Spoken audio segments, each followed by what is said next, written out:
We are doing a series this month all about how I leveled up. So people who have leveled up in one way or another, they may have just said, "I want to start a practice." Like what did that look like? Maybe they grew a group practice or jumped outside of their private practice into something else, or maybe all of that. So I'm so excited today to have my friend Dana Carretta Stein, who owns a practice, has a group practice, is the EMDR coach on Instagram. I mean, so many different things that she does. So it's the underscore EMDR underscore coach. And that's on Instagram, TikTok, Facebook, all over. And Dana, I'm so excited to have you on the show today. I am so very happy to be here. Just to hang I out with mean, you. I'm in. yeah, we go back a long ways. So Yes. tell us a little bit about you starting your practice, why you started it, kind of how you leveled up within that. Yeah. So I started being a therapist back in, I think 2013 was when I first started working privately and then launched my own practice, Peaceful Living Mental Health Counseling in 2015. And then from there, I always knew, even before when I was still in grad school, I always knew I wanted to do a group. So it was always in the forefront of my mind. And then, tried a couple things, like I think with every other person who starts a group practice, there's like, you launch and then there's the failures and then you launch again and then a couple more things and the constant up and down. And then I think it was 2018 was when I really moved. Well, before that, even I started coaching with you, which really helped because I was failing in so many ways. I'm like, what's not working? And was listening to your podcast, and I'm like, I got like my boyfriend at the time was, hey, I think you should go to the guy that's the professional on it. He wound up being my husband. Love that guy. So I started coaching with you, and then in 2018 is when I really started expanding more and more. I had been it was after my first slowdown school, where I learned so much about growing the group, and I was trying to also grow my family. So I really knew that if I really wanted to be able to grow my family, but still have a functioning business that wasn't going to tank when I was on maternity leave, like I needed to do more. And since then, it's really, really grown.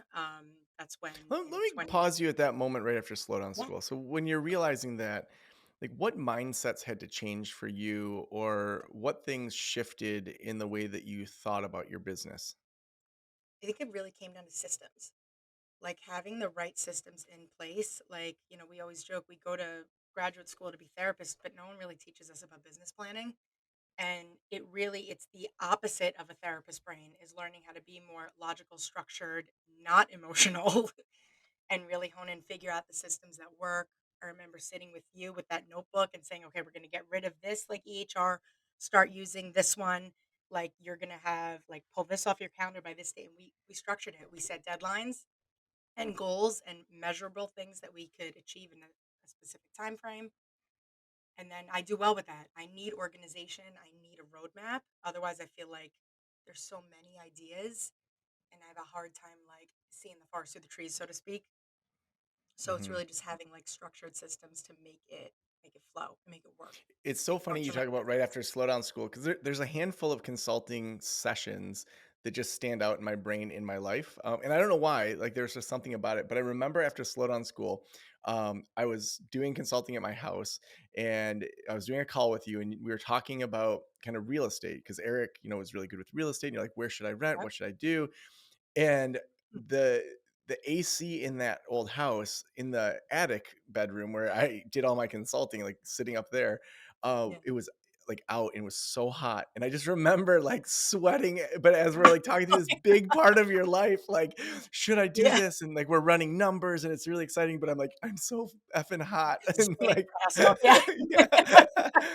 but but it's so cool to see like as you took action, as you and Eric figured out like, offices and all that, Yeah. just how fast that started to grow when you started doing a group practice with the mindset of, I want to have a family, I want to grow that. Like what were shifts that were difficult but needed? Biggest thing was being able to see less clients so that I could focus more. Like I needed to work on the business, not in the business. So taking Mm. like our big thing I struggled with that we talked a lot about was taking Saturdays off my calendar. seeing clients, Yeah. and Because weren't I you was in 2 driving quite a locations. ways to go do that too? Yeah, I was in 2 locations. I was still working in Norwalk, and which I did love. I loved Barbara Heffernan, who I worked with. I still adore her. She taught me so much, and it was just hard, I think, emotionally leaving there where I worked with her. Mhm. But I needed to be in one place.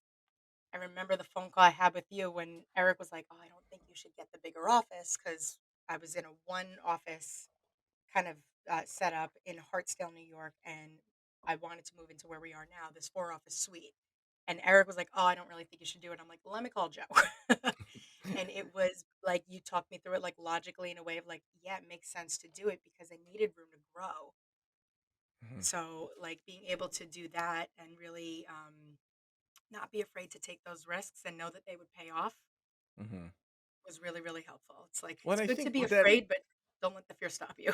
yeah, and I think that like how much of a risk can an individual tolerate? And so it's like you and I talked and you knew you needed the numbers, the information, not just for yourself, but for the, important people in your life, Eric. And so just to say like what does that individual consulting client need to figure this out from their point of view? Because I can think you should have a four office suite all day long, but ultimately Right. if it doesn't work out, you're the one that's going to be stuck paying that for 5 years or however long your lease is. And so Right. Right. really figuring out for yourself like okay, I need to have the heart side but the head side and all of this as I make these Yeah. decisions. Exactly, just the balancing of the head and the heart, that's a good way to put it. Mhm. When Yeah. did the group feel like wow, this is really working? Like cuz I know at the beginning when you're starting a group you're like what have I done? Like everybody feels that way. Like, oh my Yeah, gosh, I remember when I signed for mental wellness counseling and got this big, corner office view of the water. I'm excited for it, but the number of how much I would pay over 5 years, I was like, "Oh my gosh, so yeah, much money." yeah. But then at some point for me, it shifted like, "Oh my gosh, this is actually working." When did that Mhm. shift for you and what was going on?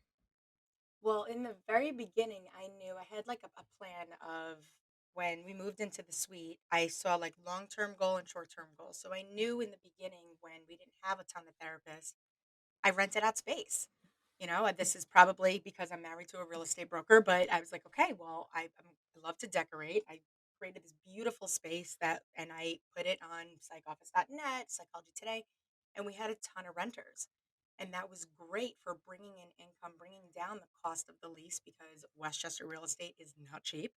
So it really helped to offset that.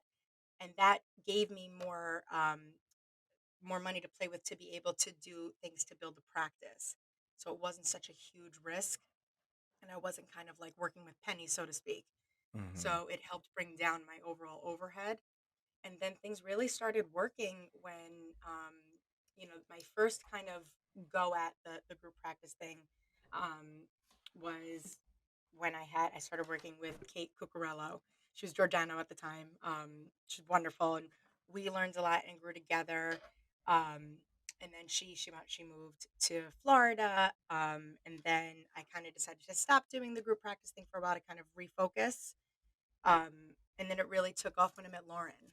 So Lauren Arno is who works with me. She's my best friend. She's our clinical director here, and it helps to have when you're growing to have individuals who obviously one thing that always stuck out that you taught me was when you're trying to hire people, if you can't have dinner with them or enjoy like having a meal with them, it's probably going to be hard to work with them.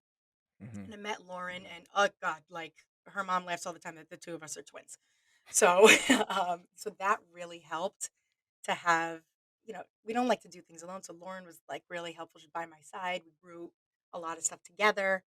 Um, and then the pandemic hit, and mental health and the need for mental health really like expanded. And we were already looking to hire, so it really just fast tracked all that. So Yeah. now there's me, Lauren, Stephanie, Annabella, and Sean. So there's 5 of us, and Michelle is our office manager. So a lot really unfolded just when the pandemic hit, and there was such a need around here Yeah. um, for more care. And because with Lauren, I built the systems in place, so then onboarding people thereafter became a lot easier because I already had the outline. I want to underline that if you keep track of how you onboard people and kind of create a system for that onboarding, it makes the onboarding even easier kind of for people. So Right. so often it's like, okay, you're setting up their G suite for them and all these other things. And then the next time someone comes along, you're like, how did I do that? And it's like Right. creating yourself some checklists as you go the first time takes a little bit of time. But then when you're ready to hire more, you can absolutely do it. You just So go to that when did you checklist. start to make the shift into social media, the EMDR coach? Like, I mean, because that's Yeah. definitely leveling up outside of the practice in a bigger Right. way. Was it just like I'm gonna just try this? Like, how'd you think through doing something outside of the practice? Yeah, so it was May 2020. So the pandemic started. We were 2 months into the pandemic, and I for a while had been trying to do more and work towards my hours to become an EMDR approved consultant. So me being me, I already enjoy social media.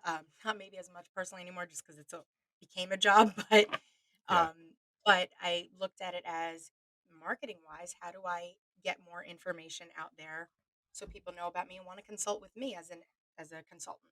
So I started the EMDR coach page and just began putting out information and started looking more into how to really grow a social media page and mixing like kind of what the experts quote unquote say to do, plus also just I'm a very big believer in authenticity.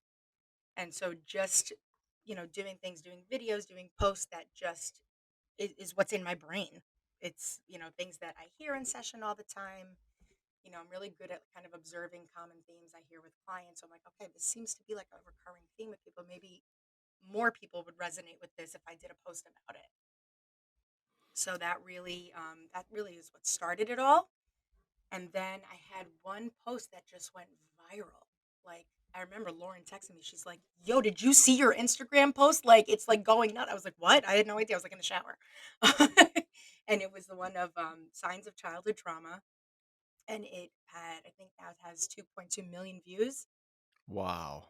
So it really took off. And it wasn't just that made my following grow. It was that I had the content there already that was similar with that post. So once that post went viral, it directed people to my page. And then they looked at the other post that I had and it resonated with them. So then they just more and more people began to follow.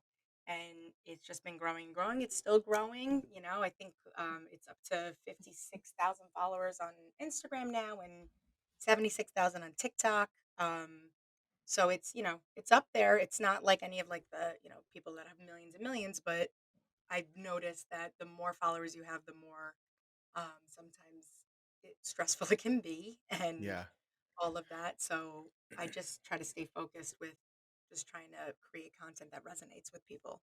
Yeah, I'd like to take some time talking about content, but then I also want to take some time talking about monetization, Mhm. and how that works. But so, from a content perspective, like, how do you think through content? How do you plan it? Is it whatever hits you, or do you have a content calendar? How do you come up with Yep. content and make sure you stick with it? So I have a Trello board, which thanks to you because you Woohoo! taught me Trello. Yeah. So I have three categories that I my like kind of content creating plan is it's got to fall under one of these three umbrellas, which is educate, validate, or entertain. So when I think of content planning, it's got to hit one of those points because those usually are what's helpful for people to give them something informational. Everybody wants to feel seen and heard, so to say something validating, so people don't feel like they're alone, and to also throw in like I mean, you've known me for a long time now, so I have my like silly, crazy, hyper funny side. So to also throw in some of that entertaining thing, like the stuff I just my natural self to kind of let that shine through as well so it falls under one of those categories. And whenever I get an idea, I just throw it on the Trello board. Sometimes I'll Mm, get random quotes that just pop into my head. So I'll throw it onto the Trello board. Like I'll be like a towel on my hair just out of the shower and I grab my phone and put it on. mhm. And that's how I plan it. And then when I sit down and do my planning, I go there. So I don't have to sit down and think of things. It's already there. And then I just have to organize and schedule it. It's amazing how many, whether it's authors or speakers or content creators, that have such a similar process where they're just gathering information that at some point they may or may not use. Hmm. And even, as I was writing Thursday's the New Friday, and even the 2 years before, as I it, like was leading up to writing it, Yeah. I'd see a news article about something that has to do with time or productivity or slowing down, and I would just add it to like the stories part of my or like the news part of my Trello board.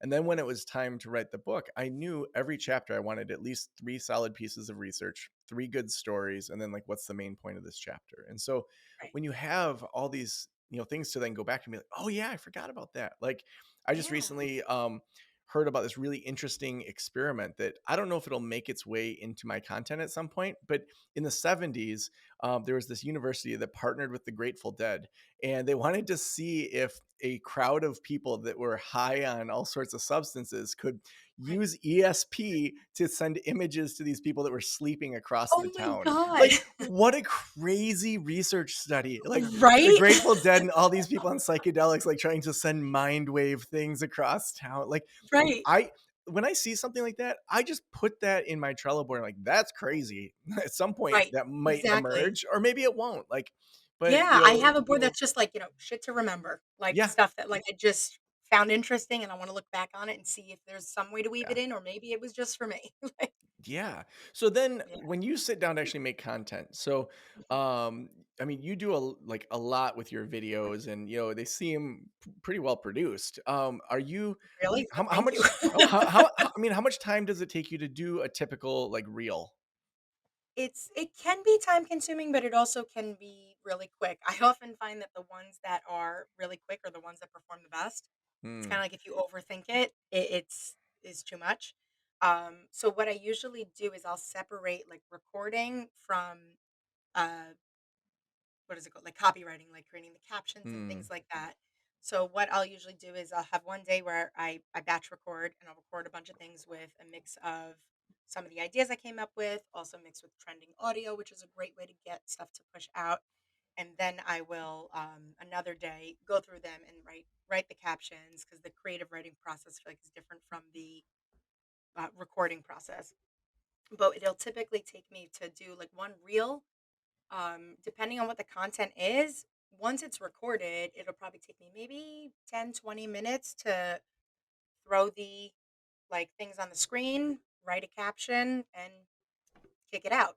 I've done hashtag planning is I have like batches of hashtags that have done well, but sometimes I like skip those and I just do what kind of goes with the post, so to speak. So I'll mix and match stuff. I'm Hmm. always trying different things to see because the algorithm is always changing. Yeah. So always doing something different. Yeah, but it'll take about 10-15 minutes to do one once it's recorded and just edit it and good to go. So right now for 2022, when this is being recorded, which it may change next week, but what would you say are the top things on Instagram that people should know? Like you said, trending audio. Like what are things like that that the average person might not even think of when they're doing Instagram? When they're like using Instagram to kind of Yeah, build just their like own. whether it's features or things that Instagram likes. Like Yeah. what are just what's the best thing for the algorithm right now? So trending audio is a big one. There's so many things with the algorithm that it's all really just speculation because Instagram's never come out and said like, "Hey, this is really how you can really grow."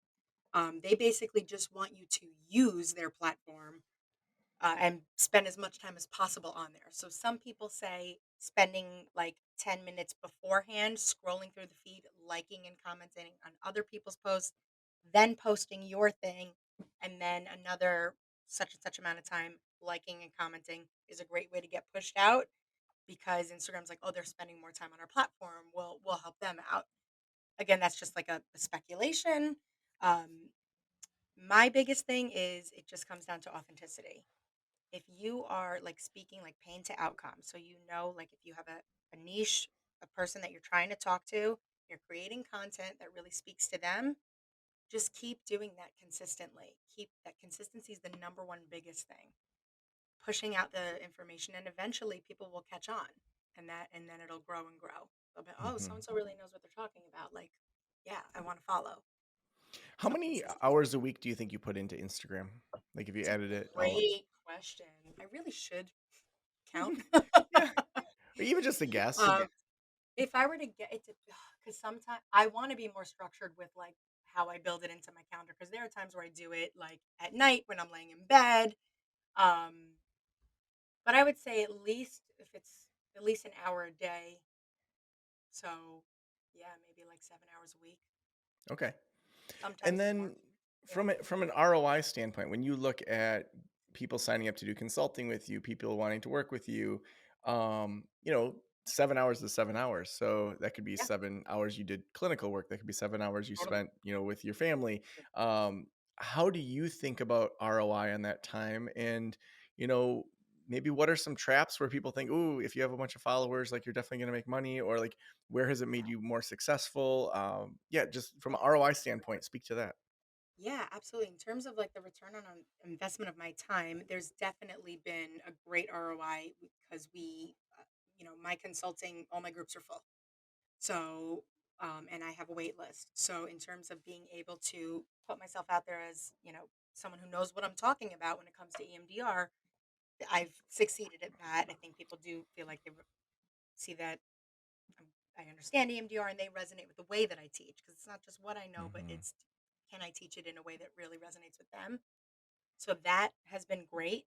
I also, from that, have created, I first came out with the EMDR treatment planning templates, which is something that I heard time and time again from my consultees of, where do I start? What do I do? So I created those to not just help them, but to help EMDR therapists everywhere. And because I had that following, it was a great way. It's like an email marketing list. Like there's a great audience that can see that you could let them know that this is what you have. And then recently, I also just wrote and published the EMDR Therapy Progress Journal. So that was, a pretty big investment of time. That one took me longer. It took me about 6 months to put all that together. It was a very big labor of love. But in terms of ROI, I had the followers there to also see what I'm selling, like what other information outside of my services do I have. Yeah. Are there any either boundaries on your time or things like that that you think through? Because I know that social media can feel like it's like an insatiable sponge that just can Totally. suck everything out of you and you never have an end goal. And like, Right. how do you know when like enough is enough for the week? Or when would you say, you know what, 7 hours, I'm going to cut down to 4 hours because my groups are Yeah. full? Or like, how do you think through the boundaries for yourself around social media? Absolutely, yeah, because it can suck you, like, and feel like you're investing so much time. So I do what I kinda practice what I preach. I check in with my nervous system, and I can tell, like, if I'm feeling dysregulated, if my neck is tighter than usual, if I'm just more edgy, I look back and say, like, "Okay, well, what's going on?" And maybe I'm spending more time than I usually do, or if I'm thinking about stuff that's like happening on Instagram, whether it was like a comment that someone made or something, even if it's kind of like taking up more mental space than I would like it to, then I know I need to kind of thicken up the boundaries a little bit, pull back a little bit so that I can take a break. And I think taking breaks from social media is really healthy and helpful Yeah. because it can Yeah. be very consuming. Yeah. I mean, I have so many ideas from a consulting perspective that we can talk Yeah. about offline. If you have a waiting list and you keep growing an audience, like let's keep you growing. Um, Yeah, well, that's why I'm doing the live event next Wednesday. I'm gonna do it's yeah. like an Ask an EMDR therapist. It's because people Mm, ask questions all the time, and it does become very draining. Not like that they're asking, but there's only so much time in a day, and I can't answer them all because I have a yeah. kid and I have a Right. husband and I have staff that I've got to take care of those people first. Yeah. So I said instead of always feeling like I have to respond to everything, I'm going to be available for an hour and a half. Hmm. It's a paid event, so you have to buy a ticket to be there. It's capped at 25 people, and you can ask your questions there. And you will my time. I'm dedicated at that time to answering those questions. Mm. So it was a way I for me love to that. be intentional and be available to people, but with boundaries. No, that's awesome. And we were talking right before we started about potentially you coming to Killing It Camp and teaching Yes, Instagram and all this stuff. Like, absolutely. got to check in with Eric first, but the plan Oh, now and yeah, is you'll be one of our speakers poolside at Killing It Camp down in yes, Cancun. So that's super absolutely. And excited, talking about all the things exciting. that we love, how to I grow on know. social media and weaving it all in, how to manage it with having small children. Yeah. Well, and I just want to sit with you and be like, what can I do better? Like, teach me your skills on Instagram. So Well, Yeah. as people think about leveling up, if they're just getting started, if they have a group practice, if they're building things outside of the practice, what advice would you have for them in regards to mindset, actions, or just any kind of takeaways in regards to leveling up? Yeah, my biggest feedback I would give is just be really intentional, because one thing I think we all struggle with an entrepreneur mindset is we have all these great ideas, but just because we can do something doesn't mean we should. Hmm. So to be really intentional, map out like all the things that you want to do, and then have like that come to Jesus talk with yourself and see like, does that actually, is that realistic? Even though this Yeah. is a great idea, like how much would it interfere with the other things that are important to me, like family time and my own mental health? Because otherwise it's a great way to burn out. And I'm speaking from experience. I'm like writing the book, I definitely overdid it and was a learning experience in many ways. So being No. intentional is really important. Awesome. Well, my final question is, if every private practitioner in the world were listening right now, what would you want them to know? That's a good question. And a group practice owner, this is me overanalyzing, a group practice owner or just a therapist with private Any practice? private practice person out there. Yeah. So to this is one thing I talk about all the time. Work on your own shit. If you're a therapist, especially in private practice, work on your own shit so that you don't take it out on your clients. And that go takes you so far because you cannot help a client. You can only take them so, as far as you're willing to go in your own work. Mm. So if you're having difficulty, if you, why am I not attracting clients or what I'm whatever it is, like what are you not doing in your own work? So pay attention to yourself first. Human first, then therapist. So I tell my staff awesome. that all the Oh time. my gosh, that's so awesome. Well, if Yeah. people want to connect with you, if they want to follow your work, where should we send them? Yeah, so they can follow me on Instagram, the underscore EMDR underscore coach. There's actually someone trying to impersonate me right now with an extra underscore. So look out for that. We've reported them to Instagram, but their Instagram doesn't see that they violated any guidelines. So just be aware, make sure there's only no underscore after coach. Make sure it says Dana Carretta Stein. They You can know that follow you've me made it when you have people that are copying you. on Welcome. You're at that level. You made it. Like I I've know that's what had people so many right. people do that, and you Right. really made Well, it it. would be nice then if Instagram would then verify us because that's the point of verification, but they keep I know. declining it. I'm like, "What's?" Because yeah, it's a whole scheme there. But yeah, they Yeah, can follow me on Instagram, on TikTok, same handle, the underscore EMDR underscore coach, or they could visit danacaretta.com or my consulting information or private practice is peacefullivingmentalhealthcounseling.com. perfect. And you also have a promo code for the EMDR Therapy Progress Journal. Do you want to give them that Yes. promo code? Yes, so if anybody who wants to get 10% off of the Progress Journal, just go to danacaretta.com and when you check out, use code Joe.